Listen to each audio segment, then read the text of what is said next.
Married at first sight, people. Can we talk about Michelle and David, please?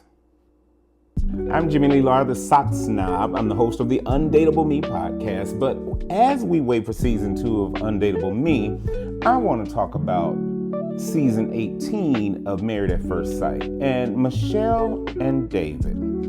If there was one couple that we knew from the very start was not going to work, it was Michelle and David. And mostly because of Michelle. That woman was the ice queen. She had issues with where he lived, of course, in his parents' basement, and she was not attracted to this man. We were all Team David, from the little man bun ponytail thing all the way up until his very charming personality and all of that.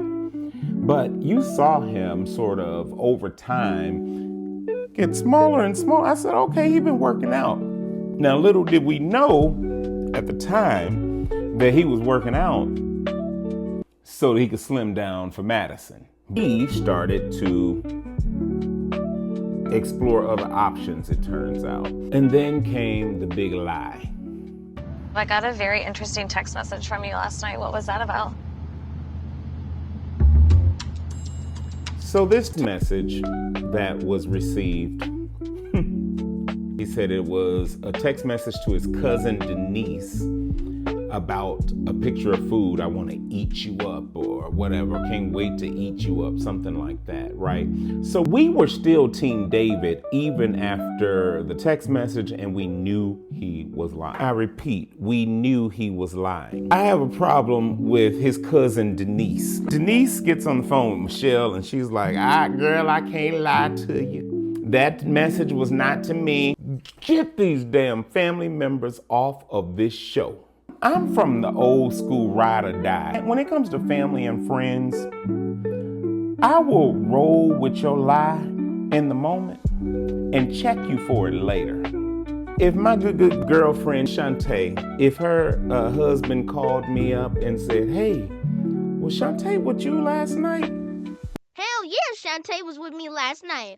And then when I get on, bitch, why is your husband calling me? That's what you do with friends and family. I don't know what this Denise person was thinking. I cannot tell a lie. Oh, Abraham Lincoln ass girl. After that, we start boiling down this lie, right? Getting to the raw meat of this lie. Even Pastor Cal was like, yeah, that's BS. We're not doing this. Dude, who you fooling? And so the lie began to unfold as Michelle began to investigate further and further and press more and more about this thing. Let me tell you why she was so pressed on getting to the bottom of that. She knew that this was her way out, though she didn't need a way out. I mean, I don't understand why grown people on this show don't realize that if the shit ain't working, you can exit stage left. And she knew, though, she was coming off as the ice queen. She knew that people would not like her representation on the show. She now had a legitimate reason to say, I want a divorce from this man. That's what it is, because she knew she was looking bad. She didn't give a damn about that man. She was not interested in staying married to that man. She knew it, and he knew it as well. Michelle stayed on that thing like, her life depended on it.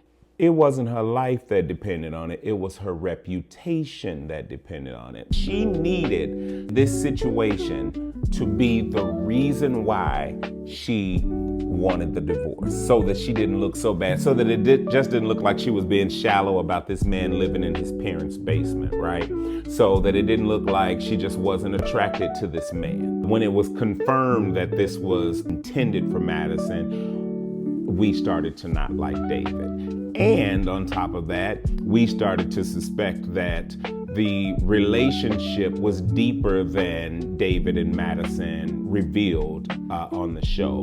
Now, at the recording of this video, we have not gotten to part 2 of the reunion. So I don't know what's going to develop out of that. However, what I can tell you is that we were Team David past the original lie.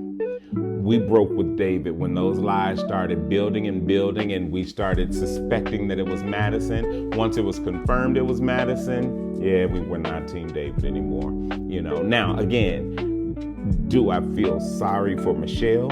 No, not really. I don't think anybody liked her anyway, Carla was on it, by the way. Carla was like, look here, I don't fool with sneaky hoes. I don't do it.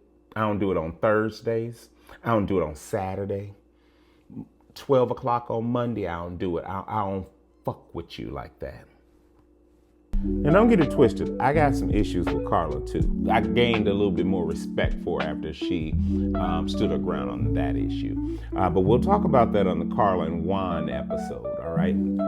But yeah, I just wanted to touch on Michelle and David for starters here, because I just thought that they were doomed from the start. Mainly because of Michelle, but what put the nail in that coffin was David's actions. This is unprecedented on the show, where literally a person falls in love with somebody else during the season. And if you believe they were not physically engaged during that time, you let me know in the comments. But I'm leaning towards, they did that thing. All right. So up next, we're going to have a little bit of conversation about Akechi and MM. I think that warrants a conversation. All right, so thanks for watching. Don't forget to like and subscribe, and also check out all of these videos on YouTube at Sock Snob Films. And the Undateable Me podcast will be back very soon for season 2, and it's getting juicy too now. All right, thanks for watching, everybody. Ciao.